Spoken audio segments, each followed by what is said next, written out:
फिर से अपनी एक नई वीडियो लेकर आ गए हैं।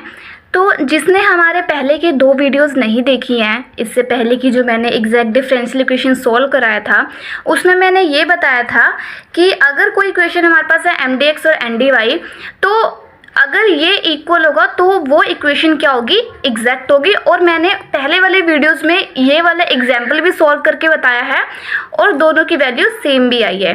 ठीक है, तो जिसने हमारा पहले वाला वीडियो नहीं देखा है तो प्लीज़ जाकर एक्सेस कीजिए हमारी प्लेलिस्ट और अपने दोस्तों के साथ शेयर कीजिए। आज की वीडियो में मैं आपको बताऊंगी कि अगर कोई इक्वेशन एग्जैक्ट है तो उसका सोल्यूशन हम फाइंड कैसे करते हैं। ठीक है, अगर कोई इक्वेशन एग्जैक्ट होती है तो उसका सोल्यूशन निकालने का एक फॉर्मूला होता है जो कि इस तरीके से होता है, integration of m d x. अगर ये x की टर्म होगी तो ऑब्वियसली y क्या हो गया, हमारा कांस्टेंट होगा, plus integration of terms of n not containing x। जैसे यहाँ पे m की टर्म है तो यहाँ पे हम n की टर्म लिखेंगे बट नॉट कंटेनिंग x। तो हम क्या लिखेंगे, terms of n not containing x, मतलब n की ऐसी टर्म जिसमें x ना आता हो। ठीक है, तो dy और ये इक्वल टू होता है c के। ठीक है, और अगर हमारे पास ऐसी कोई टर्म ना हो n की जिसमें x मौजूद ना हो, अब जैसे अगर ये वाली टर्म ले n की c, अगर मान लो हमारे पास ये नहीं है, सिर्फ 6x² y है, तो इस कंडीशन में n की तो ऐसी कोई वैल्यू नहीं है जो इंडिपेंडेंट हो x से। तो इसीलिए उस जब ऐसी सिचुएशन आए तब हमारा सोल्यूशन क्या होगा, तब हमारा सोल्यूशन सिर्फ इतना होगा। इस वाली पूरी टर्म को हम क्या करेंगे, क्योंकि अगर ये टर्म मौजूद ही नहीं है तो हम इस टर्म को कैसे ले सकते हैं, है ना। तो उस केस में हमारा सोल्यूशन क्या होगा, हमारा सोल्यूशन सिर्फ इतना ही होगा। ठीक है,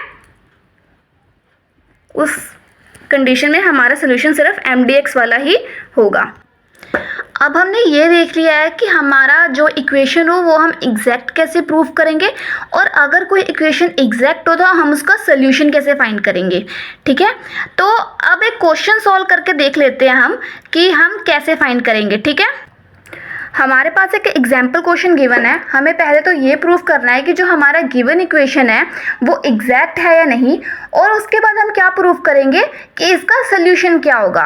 ठीक है, तो पहले हमने क्या देखना है, इसको पहले कंपेयर करके देखना है हमको कि ये हमारा इस डिफरेंशियल इक्वेशन के इक्वल है या नहीं है। ठीक है, तो इस कंडीशन में हमने क्या देखा, जो अगर हम इसमें पहले फिट करने की कोशिश करें इसको, तो हमारा सोल्यूशन क्या हो सकता है, cos y dy plus negative of e x sine y d y is equals to 0। अब ये इस इक्वेशन के इक्वल लग रहा है। अगर इस इक्वेशन के इक्वल लग रहा है तो हमें m और n की वैल्यू पहले निकाल लेनी है। अब इस केस में m की वैल्यू क्या होगी, ये होगी, और n की वैल्यू क्या होगी, ये होगी। तो इसको एक बार लिख लेते हैं ताकि और सिंपल हो जाए हमारे लिए सॉल्व करना, e of x sine y। ठीक है, अब हमने इसको एग्जैक्ट करने के लिए प्रूफ क्या करना है कि जो हमारा del m over del y है वो इक्वल है कि नहीं del n over del x के। तो एक बार हम del m over del y को फाइंड करके देख लेते हैं, over del y e x cos y। अब अगर इस कंडीशन में देखें तो हमें डिफरेंशिएशन किस बेस पे करनी है, differentiation with respect to y करनी है। तो जो ये x की टर्म है ना हमारी, ये एज अ कांस्टेंट कंसीडर हो जाएगी, तो वो डिफरेंशिएशन से बाहर चली जाएगी। ठीक है, डिफरेंशिएशन से जब हमने बाहर कर दिया तब हमारे पास क्या बचा, cos y बचा। ठीक है, cos y हो गया। तो अब देखो, अब डेरिवेटिव ऑफ cos y क्या होता है, जैसे मैंने पिछली बार एक टर्म आपको बताई थी कि डेरिवेटिव ऑफ xn हमेशा किसके इक्वल होता है, nx n-1 के इक्वल होता है। उसी तरह एक और चीज़ याद रखना, डेरिवेटिव ऑफ cos x का अगर हम निकालें तो derivative of cos x negative of sin x होता है। ठीक है, ये भी हमेशा याद रखना है, एज अ फॉर्मूले का पार्ट है ये। ठीक है, तो यहाँ पर हमारा डेरिवेटिव ऑफ cos y क्या हो गया, हमारा derivative of cos y negative of sin y के बराबर हो गया। ठीक है, तो हमारा टर्म क्या आया, हमारा टर्म ये आया। तो हमने del m over del y की वैल्यू निकाल ली। क्या निकाल ली, negative of e raise to power x sine y आ गया हमारा। अब हमें एक बारी del n over del x निकाल के देखना है। ठीक है, एन की टर्म क्या है हमारी, हमारे पास एन की टर्म है negative of e x sine y. ठीक है, negative of e x sine y. अब एक चीज़ ध्यान दो, ये चीज़ हमेशा याद रखना है, जब हमें किसी के रिस्पेक्ट में निकालना है और कोई चीज़ उसके रिस्पेक्ट में नहीं है, जैसे ये एक्स की टर्म में निकालना है, ये एक्स की टर्म में नहीं है, तो ये एज अ कांस्टेंट होके डिफरेंशिएशन से बाहर चले जाएगा।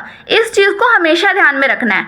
तो हमारा साइन वेव क्या होगा, डिफरेंशिएशन से बाहर चले गया और इस नेगेटिव साइन को भी हम बाहर कर लेते हैं।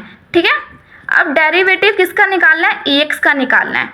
और इस तीन फॉर्मूले के साथ एक और याद रखो कि डेरिवेटिव ई एक्स का या इंटीग्रेशन ई एक्स का हमेशा ई रेज टू पावर एक्स ही होता है। और इस एक्स का अगर डेरिवेटिव करोगे विद रिस्पेक्ट टू एक्स तो हमेशा क्या हो जाएगा, 1 हो जाएगा। ठीक है, तो डेरिवेटिव ऑफ ई एक्स यहाँ पर हमारा क्या हो गया, डेरिवेटिव ऑफ ई एक्स हमारा ई एक्स ही रहेगा। ठीक है, तो हमारा टर्म अगर देखा जाए तो क्या होएगा, negative of sine by e x. इसको थोड़ा और अच्छे से करके लिखें तो del n over del x क्या आ जाएगा हमारे पास, negative of e raise to power x sine y. तो अभी हमने क्या देखा, जो हमारा del m over del y की वैल्यू थी और del n over del x की वैल्यू थी वो क्या हो गई, इक्वल हो गई। अगर ये इक्वल हो गई तो इससे हमें इतना तो समझ आ गया कि जो हमारा इक्वेशन है वो क्या है, एग्जैक्ट है। ठीक है, अब ये क्या है, हमारा इक्वेशन एग्जैक्ट बन चुका है। अब हमने एग्जैक्ट भी फाइंड कर लिया इक्वेशन का। ठीक है, अब अगर एग्जैक्ट हमारा इक्वेशन है वो हमें पता लग चुका, तो अब इसका सोल्यूशन कैसे फाइंड करेंगे। देखो, अब हमने सोल्यूशन के लिए फॉर्मूला डिस्कस किया था कि एम डी एक्स जिसमें वाई कांस्टेंट होगा plus integration of n but terms which is not containing x. ठीक है, ये हमेशा याद रखना है और ये इक्वल टू होगा सी के। अब m की वैल्यू क्या है हमारे पास, ई एक्स कोस वाई है। जी लिख लेते हैं इसको, e x cos y d of e x, और y क्या होगा हमारा, कांस्टेंट होगा, plus integration of terms of n not containing x। अब देखो, आप इसको अलग कर सकते हो मल्टीप्लिकेशन को, हम इस मल्टीप्लिकेशन को अलग नहीं ना कर सकते। अगर ये एडिशन में होता तो हम इस चीज़ को निगलेक्ट कर सकते थे, बट अब ये मल्टीप्लिकेशन में है तो हम इसको अलग नहीं लिख सकते। ठीक है, तो ये क्या हुआ, एक टर्म गिनी गई, ये पूरी क्या हुई, एक टर्म गिनी गई, हम इसको 2 टर्म नहीं ले सकते हैं। तो इस केस में क्या हुआ, इस केस में हमारी n की ऐसी कोई वैल्यू ही नहीं आई जो कि x कंटेन ना करती हो। तो इस केस में हमने n की वैल्यू क्या लिख दी, 0, क्योंकि ऐसी कोई वैल्यू है ही नहीं n की जो इंडिपेंडेंट हो x से। ठीक है, तो 0 of d y is equals to c. अब इंटीग्रेशन ऑफ 0 आप क्या निकालोगे, ऑब्वियसली 0 ही होगा। तो अब इसका इंटीग्रेशन देखो, पहले y कांस्टेंट है, देखो नीचे ही लिखा हुआ है y कांस्टेंट है, तो इस cos y को क्या कर दो, बाहर निकालो इंटीग्रेशन से, cos y बाहर आ गया, इंटीग्रेशन ऑफ ई एक्स क्या हो गया, dx, और इस 0 को तो 0 ही है, 0 रहने दो, इज इक्वल्स टू सी। ठीक है, अब इसके बाद हमने क्या देखा कि मैंने आपको पहले भी बताया था कि डेरिवेटिव और integration e raise to power x का e raise to power x ही होता है। तो integration of e raise to power x is equals to e raise to power x. तो हमारा इसकी वैल्यू क्या आ गई, cos y into e raise to power x का इंटीग्रेशन सॉल्व किया तो e raise to power x is equals to c. ठीक है,